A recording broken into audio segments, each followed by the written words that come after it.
Hi everyone, welcome back to my YouTube channel. මාත් එක්ක එකතු වෙලා මාරි බිස්කට් පුඩින් එකක් හදමුද? එන්නකෝ එහෙනම්. වැඩි කතාවක් නැතුව මුලින්ම ඕනි කරන දේවල් ටික පෙන්නන්නම්.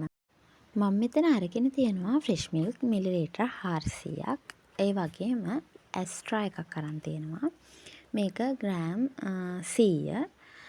ඔයාලා වැඩි ප්‍රමාණයක් හදනවා නම් හරි මීට වඩා අඩු ප්‍රමාණයක් හදනවා නම් හරි මේ වගේ half හරි මීට වඩා වැඩි ප්‍රමාණයක් ගන්න පුළුවන්. ඉතින් මම මෙතන අරගෙන තියෙන්නේ මිල්ක් චොක්ලට් එකක්. ඒක ග්‍රෑම් 105ක්. ඔයාලට ඕනි නම් ඩාර්ක් චොක්ලට් හරි මේකට පාවිච්චි කරන්න පුළුවන්. ඊට අමතරව වෙබල්ස් එකක් ගත්තා. ඒක නම් ඉතින් බිස්කට් පුඩින් එක හදලා උඩින් ලස්සනට සරස ගන්න. බිස්කට් පුඩින් එකක් කිව්වොත් බිස්කට් අනිවාර්යයෙන්ම තියෙන්න බෑ. ඉතින් මම ගත්තේ ටිකිරි මාරි. මේක නම් ලොකු 230 පැකට් එකක්.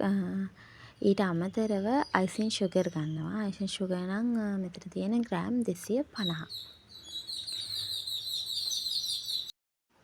කුරුල්ලොන්ගේ කෑ ගැහිල්ලෙන් පස්සේ මම ඔන්න ආයෙම වීඩියෝ එකට වොයිස් කරන්න පටන් ගත්තා.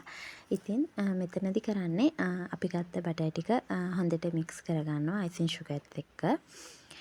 අයිසින් ෂුගර් එකත් එක්ක බටර් ටික මික්ස් කරනකොට ඔක්කොම අයිසින් ෂුගර් එකවරින් දාලා මික්ස් කරන්න එපා කියලා මම නම් කියන්නේ. මොකද චුට්ට දාලා මික්ස් කරනකොට අපිට ඒක හොඳට මික්ස් කරගන්න පුළුවන්.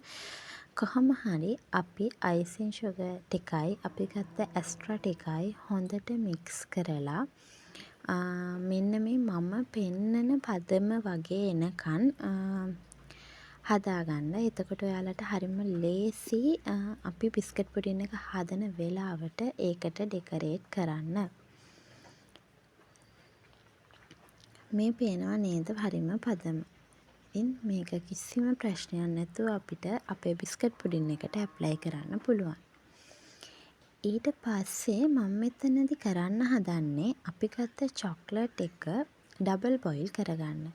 චොක්ලට් එක ඩබල් බොයිල් කරගෙන අපි ඒක පැත්තකින් අයින් කරලා තියන්න ඕනේ.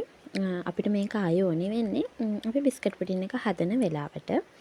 ඉතින් මේ බලන්න අන්තිමට චොක්ලට් එක මෙන්න මේ ගානට හොඳට මෙල්ට් වෙලා තියෙන්න ඕනේ.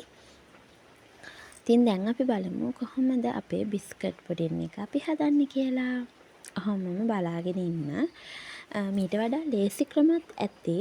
මීට වඩා වෙනස් විදිහත් ඇති. මීට වඩා රහට හදන විදිහත් ඇති. ඉතින් ආදරෙන් ඉල්ලනවා ඒක කමෙන්ට් එකකින් මට කියන්න. බලමු අපි ආයෙ පාරක් try කරමු. මේ මගේ බිස්කට් පුඩින් හදන first time. ඉතින් මං හිතුවා ඒක මතකයක් විදිහට මෙන්න මෙහෙම වීඩියෝ කරලා තියාගන්න ඕනි කියලා. ඉතින් ඔන්න ඔය පෙන්නන ටික තමයි අන්තිමට අපිට ඕනි වෙන්නේ.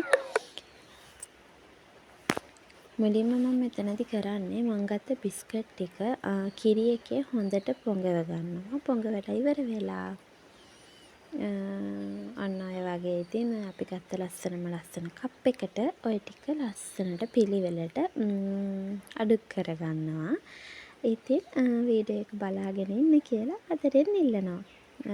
ඒ වගේම මගේ නාලිකාවට කැමති නම් අනිවාර්යෙන් මගේ YouTube channel එකත් subscribe කරන්න කියලා ආදරෙන් ඉල්ලනවා.